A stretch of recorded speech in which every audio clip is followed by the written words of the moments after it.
రోజు నేను ఆ రోజు నా బర్త్డే నాకు మా మిసెస్ చెప్తుంది అనుకున్నాను, కానీ ఈ చనిపోయే వార్త వస్తుందని మాత్రం నేను ఊహించలేదు.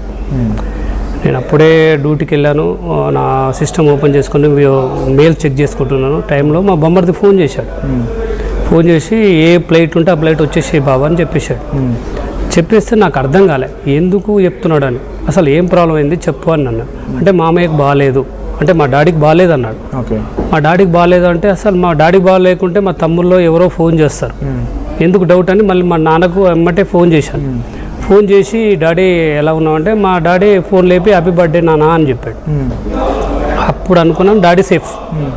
మమ్మీ ఎలా ఉంది అనుకో అంటే మమ్మీ బాగుందిరా అని చెప్పాడు. అక్కడ ఏ ప్రాబ్లం లేదు, నాకెందుకు వీళ్ళు తప్పుగా చెప్పారు అని ఏదో సంథింగ్ ప్రాబ్లం ఉందని మళ్ళీ కట్ చేసి ఎమ్మటే మళ్ళీ మా బొమ్మర్దికి ఫోన్ చేశాను.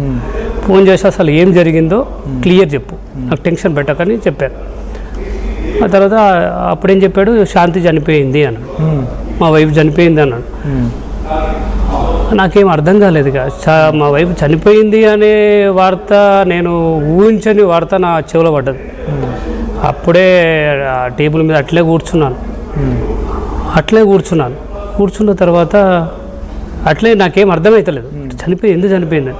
ఒక 5 minutes లోపలనే మళ్ళీ ఫోన్ వచ్చింది. మళ్ళీ ఫోన్ వచ్చేసి ఇద్దరు పిల్లలు కూడా చనిపోయారు అని. అప్పుడే అక్కడనే పడిపోయాను. ఇక నేను నాకు అసలు గుండె అసలు నాకు ఏం చేస్తున్నా నాకు అసలు బ్రెయిన్ పనిచేయలే. ఫస్ట్ ముగ్గురు ఒకటేసారి అన్న వరకు అసలు తట్టుకోలేకపోయినా, ఏడుస్తూనే ఉన్నాను. అప్పుడు నా కొలీగ్స్, నా దగ్గర వర్క్ చేసే అబ్బాయిలో నాది ఫుల్ గ్లాస్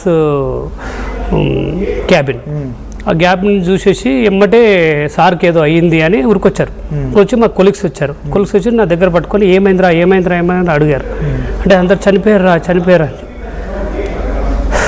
చెప్పేటప్పుడు నాకు అసలు నోట్లకి వెళ్ళి మాట వెళ్ళలే.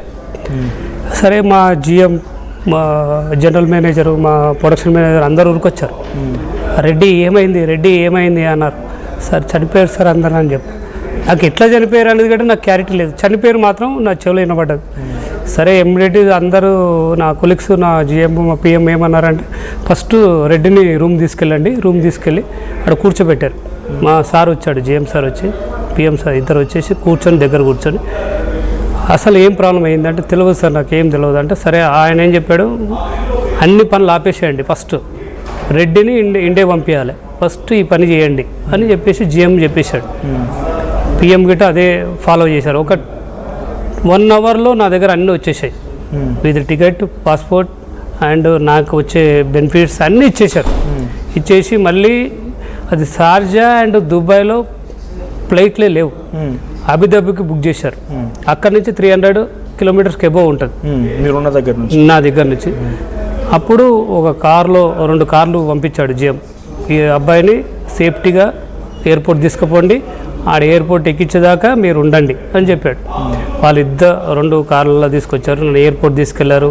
స్టాంపింగ్ దాకా వాళ్ళే ఉన్నారు, లోపల తీసుకుపోయేదాకా వాళ్ళే దాకా. మీకు ఏం తెలియదు, నాకేం అర్థమైతలేదు నాకు ఫస్ట్. తర్వాత మళ్ళీ ఫోన్ చేసి ట్రైన్ యాక్సిడెంట్ అయింది అంటే, నేను ట్రైన్ యాక్సిడెంట్ అయిందంటే నేను అనుకున్న కారు ఏదైనా గుద్దేసిందేమో, ఈమె కారు తీసుకుపోతేప్పుడు ఏదైనా గుద్దేసిందో, లేకపోతే బైక్ మీదకి వెళ్ళని గుద్దేసిందేమో ఇలా ఎక్కించుకుపోతేప్పుడు అనుకున్నాను, కానీ ట్రైన్కే నిలబడ్డారు వీళ్ళు అని నేను అనుకోలేదు. తర్వాత మళ్ళీ అడిగాను ట్రైన్కి ఏమైంది అంటే, ట్రైన్కు నిలబడ్డారు అంటే చనిపోయారు అని చెప్పాను. చనిపోయారని చెప్పినప్పుడు నాకు అసలు అర్థం కాలేదు, ఎందుకు చనిపోతారు వీళ్ళు. ఇక అట్లే డిప్రెషన్లో ఉండిపోయినా నాకు తెలియంగానే.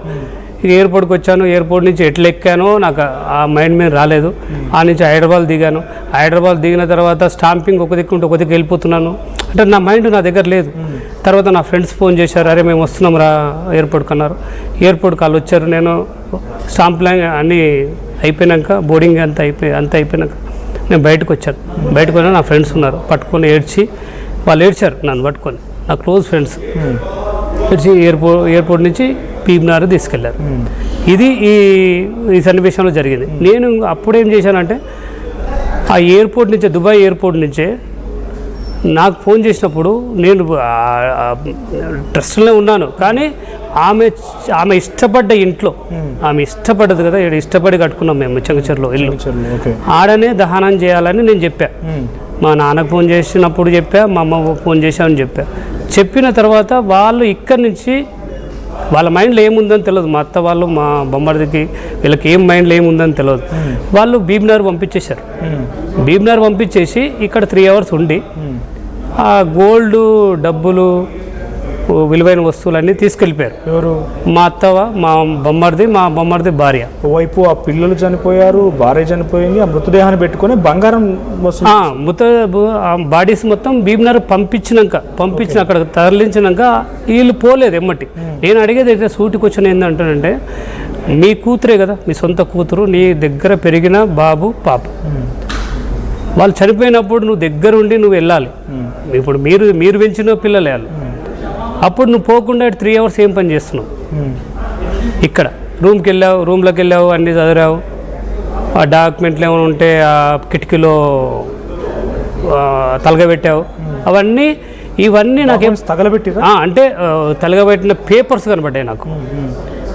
మా అత్తయ్య గిట్ట చూపెట్టావు, నాకు తెలియదని చెప్పింది. మా అమ్మ నాకు చెప్తే మా అత్తయ్యకి చెప్పాను, చూసింది ఆమె, నాకు తెలియదని చెప్పింది. ఓకే, ఇవన్నీ ఎప్పుడు తెలిసిందంటే 25 days తర్వాత తెలిసింది అవన్నీ నాకు. ఒకసారి గతంలో ఈ సంఘటన జరగక మునుపు విజయశాంతి రెడ్డి గారికి మీకు ఎట్లా ఉండేదంటే, రెగ్యులర్గా ఫోన్ మాట్లాడుకునేవారా పిల్లలతో? మీరంతా బాగానే ఉండేదా?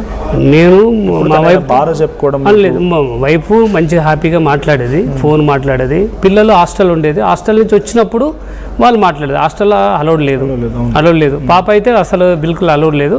బాబు ఎట్లా అంటే ఆయనకి ఏదైనా తినాలి అనిపించినప్పుడు వాళ్ళ సార్ దగ్గరనో వాళ్ళ వార్డెన్ దగ్గరనో ఫోన్ తీసుకొని నా నెంబర్ నోటాడు అబ్బాయికి.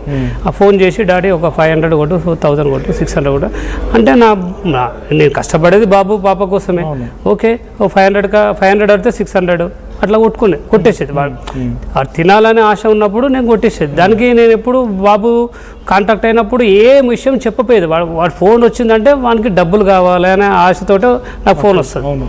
ఇంకా వేరే విషయంలో అవసరం ఉంటుంది. అప్పుడు అయిపోయిన తర్వాత నేను ఈ 25 days తర్వాత విజయశాంతి రెడ్డి గారికి మీరు ఎట్లా ఉంటుంది? రెగ్యులర్గా మాట్లాడు సమస్య చెప్పుకున్నారా? ఏం చెప్పదు. అమ్మాయి ఎట్లా అంటే, అమ్మాయి బాధ ఉన్నా కానీ నవ్వుతూనే ఉంటుంది. నేను వీడియో కాల్ మాట్లాడినా, ఆడియో కాల్ మాట్లాడినా హ్యాపీగానే మాట్లాడుతుంది. ఏ రోజు ఆమెకు ప్రాబ్లం ఉంది అని మాత్రం చెప్పలే నాకు. ఆ ప్రాబ్లం ఉందని, ఏమైనా డిప్రెషన్లో ఉంది అని చెప్తే నేను ఏమైనా చేదును. నేను వచ్చేదునా, లేకపోతే నేను ఇక్కడనే పర్మనెంట్గా ఉండిపోతున్నా, ఏదో ఒకటి చేసుకుంది కదా. ఒకసారి వచ్చేవారు ఇక్కడికి? నేనైతే సంవత్సరం, ఒక్కోసారి 6 months వచ్చినప్పుడు చెంగిచెర్లో ఉంటాను. ఉంటాను. అత్తమ్మ వాళ్ళందరూ మా అక్కనే ఉంటాం. ఎట్లుంటుంది మీకు రిసీవింగ్? ఎట్లుంటుంది? అత్తమ్మ చాలా అప్పుడు బాగానే ఉండేది, మా బొమ్మడిది బాగానే ఉండేది, వైఫ్ అందరూ అంత కలిసిమెలిసి ఉండేది. ఎందుకంటే ఒక 18 years నుంచి మేము ఒకటే దగ్గర ఉంటున్నాం. 18 years నుంచి ఒక్క రోజు 2 రోజులు కాదు, ఒక 10 years వాళ్ళ ఇంట్లో ఉన్నాం, 8 years ఇప్పుడు నేను కొత్త ఇంట్లో ఉన్నాము. కొత్త ఇల్లు కట్టినప్పుడు ఏమైందంటే, నేను లేను కాబట్టి మా అత్తయ్యను మా వైఫ్ దగ్గరనే ఉండేది, అంటే తోడుగా. అంటే ఒంటరిగా ఉండలేక ఉండదని అనుకొని నేను బాబు ఉన్న